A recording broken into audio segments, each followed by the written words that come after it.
right. Thank you for having me. It is truly an honor to be here today, mainly because I was just in those seats as a transition student, and the fact that the center would even think highly enough of me to invite me back to talk is amazing. So I'd like to thank the AACRC and the staff for even bringing me back here. Can we give them a round of applause? And one thing that bio did not mention, but I think you should know, is I'm quite handsome. And if you know like where I came from, then you'll know the significance of it. See, when I got to UC in 2007, I was the true Cincinnati native, okay? So I wore shirts to my knees, and my jeans started where my shirt stopped, and I had the gold Cartier frames, and I was proud, right? Like, that's what I was. But it's not that I didn't like that guy, he just had a lot to learn, okay? And so I'm here to share some of those things that I learned over this time, and if I say something today, if I put a word out there that can flow through your ear and penetrate your mind, then great. Right? And if times where you're feeling like it's too much, I want you to look back at this talk and look in the mirror, and I want you to just look and think, oh yeah, I'm the baddest mother in this whole room, right? And most importantly, when it's your turn to share your story, I want you to jump at that opportunity because we need you. The world needs you. To my transitions grads, you are literally seeds in the soil right now. And just by being in this institution, you're getting all that rain and sun, but by being in this building, you're getting special fertilizer that other people aren't getting. So never take for granted what you got here. To my base mentors who already know the importance of giving back, keep going. To my student leaders, student government, PAC, RAP, all those organizations, thank you for giving us a seat at the table and for being our voice. Right? And to my brothers and sisters in NPHC, UBSA, Mr. and Ms. Kawamka, thank you for holding up these profound legacies. Right? We are creating movements right here before your eyes. Shout out to the IRATE 8. As long as all of you are in your place, it doesn't matter what they're doing out there. Next is always going to live here, right? And as I look around the room, I see people who are part of all these organizations that I'm talking about. And it makes me feel good because it feels good to be around amazing people, right? Right? Like it feels good. And that's kind of the first thing I want to touch to. When we talk about leading to legacy, you can't do it alone. And so your circle, it has to be just as motivated and strive for things just as great as you are. And so it takes me back to 2008, November 4th, right in this room, election of Barack Obama, okay? And so there was a watch party in here, right there on the screen. We're looking at the poll numbers come back, and it was like a moving moment, right? This was the first time in my grown life that I could vote, and my vote put Barack Obama in office. Now, did my vote really do it? Yes. So I'm telling the story, right? So this was a big moment. I mean, you can look at anybody's life September 11, 2001. I remember where I was, right? I was in 7th grade science class, in Mr. Nelson's class.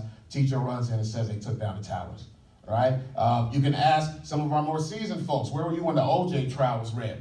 You're going to remember where you were, right? These are those impactful moments. And so on my impactful moment of my adult life, I was here in this room, right? And I invited my high school friends at the time to come down because that was my inner circle. And so we're like sitting right at that table, okay? Yeah, right at that table. And one of my friends was like, y'all want to stay here the whole time? And me just being a loyal friend, I'm like, okay, we can go. And so anybody who was here on that day, they'll tell you when those results came in and when Obama got elected, people were cheering, people were crying, people were clapping and laughing, right? It was a joyous moment, but I wasn't here because I left. Where did I go? I went to a place called Sneaky Pete's. Okay? Sneaky Pete's is a hole-in-the-wall strip club, all right? It's not Magic City, King of Diamonds, it's none of that, right? But this is where I was, and this is when the MC comes on the mic, and he's like, yo, Obama's the next president, let's get it. I was disgusted with myself, disgusted with everybody else in that room. Like, why did none of us have the discernment to say this is not where we're supposed to be at a monumental time like this? Okay, and so that right then I knew something had to change. I knew I had to fix that circle around me. Not necessarily cut them off, but I had to put in some people who were just as motivated as me, right? And I needed that because I needed to be my best self. When you're your best self, that's where that networking lives, that's where it thrives, right? And networking has literally changed my life, saved my life, actually. When I was graduating from undergrad, I had a 2.5 GPA, not a 2.56, like a 2.50. I am barely eligible to participate in any organization, right? And so when I knew that if I graduated right then, I wasn't gonna get the job I wanted. I just wasn't. I knew I needed to go to grad school, but how was I gonna get into anybody's grad school at 2.5? Okay, and so I found a program and I looked at the requirements and I was like, sending your transcript. Okay, all right. Well, what's next? What's next? Write an essay? Well, I can write a little bit. That shouldn't be bad. And then you need 3 letters of recommendation. So I knew right then I'm going to need the most powerful 3 letters that anybody has ever seen if I'm going to pull this off. And so my first call was to Doc. Right? I said, Doc, can you write me a letter? He wrote me a letter. It was fire. I still use it today, okay? And so my second call was to one of my professors. She agreed. I said, okay, good. I got the academic stamp. What is going to bring this all home? And so at the time, I was president of Kappa Alpha Psi, and the president of the university was also a brother of Kappa Alpha Psi. And so he had invited the year prior all of us to his house for dinner. Okay, and at the end of the dinner, he gave us all his business card. He said, hey, if you ever need anything, please let me know. So we all took that card, and I know nobody else did anything with it, but I was like, you don't give me chances like that. So I put that card right on the dresser, and I just left it there. Okay, and so now grad school time comes, and I'm looking for this 3rd letter, and I see that card. And I'm like, all right. I draft up a letter, and I send it to him. He doesn't really know me, okay? Just some handshakes here and there. And he's probably given that business card out 100 times. A week goes by, and he writes me back. He says, hey, Law, thanks for reaching out. I'd love to write you a letter. Please draft one up and send it to me. Me? You want to write me a letter to graduate school? Literally changed my life. I learned 2 things from that moment. One, you have to know the importance of timing. Okay, so I couldn't have used that card too early, and I couldn't have used it too late. I had to make sure I was in position and I was able to actually reach out. Okay, because we've all heard it's not what you know, it's who you know.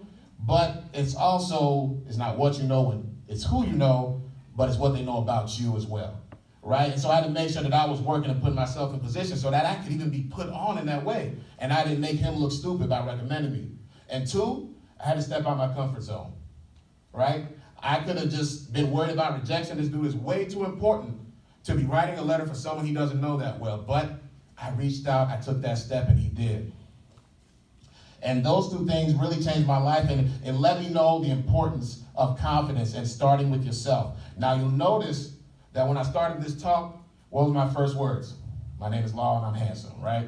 And I didn't need a feedback or your approval, because words of affirmation can be one of the most important tools that we use for ourselves in life, okay? Our words have the power to speak life and death. So why not choose life if you have that choice, right?